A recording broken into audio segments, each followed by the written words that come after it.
c'était Katumbi, on est, avec le mandat d'arrêt international, dans le noyau, le fond de l'affaire.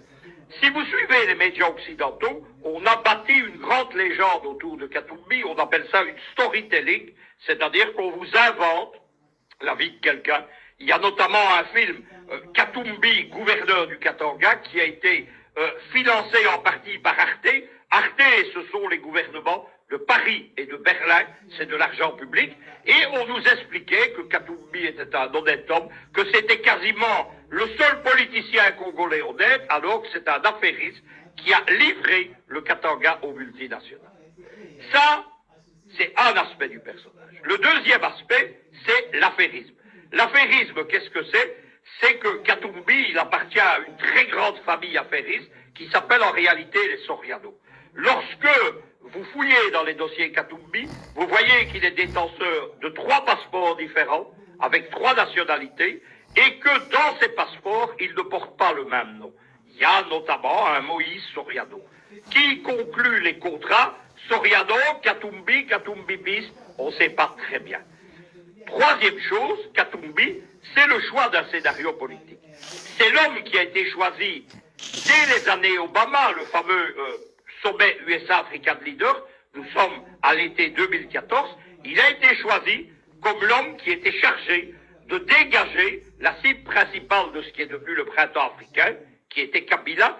Kabila invité au sommet USA-African Leader et qui s'est vu opposé à une conférence de presse à John Kerry, qui était le ministre des Affaires étrangères américain de l'époque, et le but était très simple, c'était d'humilier Kabila, qui a été sous-estimé et qui a compris directement ce qui se passait.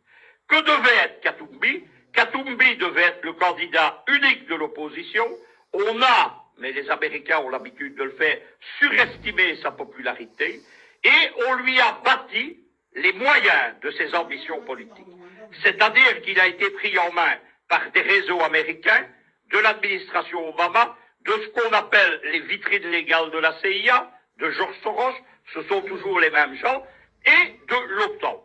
Il y a une fondation qui est l'Atlantic Foundation aux États-Unis, c'est la principale fondation de l'OTAN aux USA, c'est elle qui a parrainé Katumbi. Katumbi, qu'est-ce qu'on a fait? On lui a créé tout d'abord une ONG puissante, dont le but officiel, ne souriez pas, ne riez pas, il n'y a pas de quoi, c'est le panafricanisme. C'est la première tentative d'ailleurs d'utiliser le panafricanisme contre les panafricains et contre l'Afrique, puisque c'est un faux panafricanisme dont le but est le néocolonialisme en Afrique. À la tête de cette ONG, qui a des moyens considérables, il y a un ancien conseiller à la sécurité nationale, et vous allez comprendre pourquoi j'ai fait ce long détour, à la conseiller à la sécurité nationale d'Obama, c'est le général Jones. Le général Jones, lorsqu'il cesse d'être conseiller, c'est un militaire du Pentagone à la retraite. Aux États-Unis, les généraux sont à la retraite très jeunes, dans la quarantaine, et ils se lancent dans le public. Le général Jones, il a fait comme tous les généraux du Pentagone, il a créé une firme de sécurité et de mercenaires, mais on dit aujourd'hui des contractuels, c'est l'International Jones Group. Le groupe International Jones qui procure notamment des gardes du corps, qui procure des gardes de sécurité dans toute l'Afrique. Jones a une particularité, il dirige une firme de mercenaires, il est bien introduit dans l'administration américaine, mais c'est aussi le principal administrateur de l'ONG de Kabila. Kabila, à un moment donné, introduit des mercenaires au Congo, sous prétexte, dit-on, d'assurer sa sécurité. En réalité, il prépare un mauvais coup. Ces gens sont arrêtés. Il y a ce sont d'anciens Marines, il y a un de ces Marines qui fait des aveux en présence de ses avocats de la police congolaise devant un représentant de l'ambassade américaine dont il n'est pas molesté, il n'a pas été brutalisé, torturé, etc. C'est un homme qui a compris que pour rentrer au pays, il fallait avouer.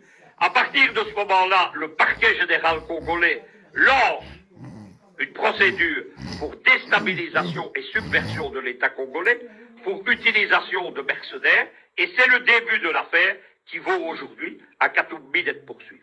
Les affaires judiciaires de Katumbi continuent. L'affaire des mercenaires, il n'y a pas de doute, puisque nous avons des gens en aveu, et que tous les gens arrêtés, ils sont une vingtaine, ils appartiennent à ce Jones International Group, qui est une firme de mercenaires, genre Blackwater, Groupe 10, MPRI, etc.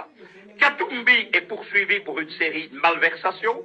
Il y a notamment des spoliations de citoyens congolais dans l'achat de bâtiments. Il est condamné, il est en appel. La presse occidentale, les Belges surtout, nous disent Katumbi, il est innocent. Regardez, il est en appel. Quand vous êtes en appel, vous n'êtes déjà plus innocent, puisqu'il est en appel contre une condamnation. Deuxième procédure qui suit, c'est la procédure, l'affaire, ce qu'on appelle l'affaire des mercenaires, je le répète, sur lequel il n'y a pas de doute.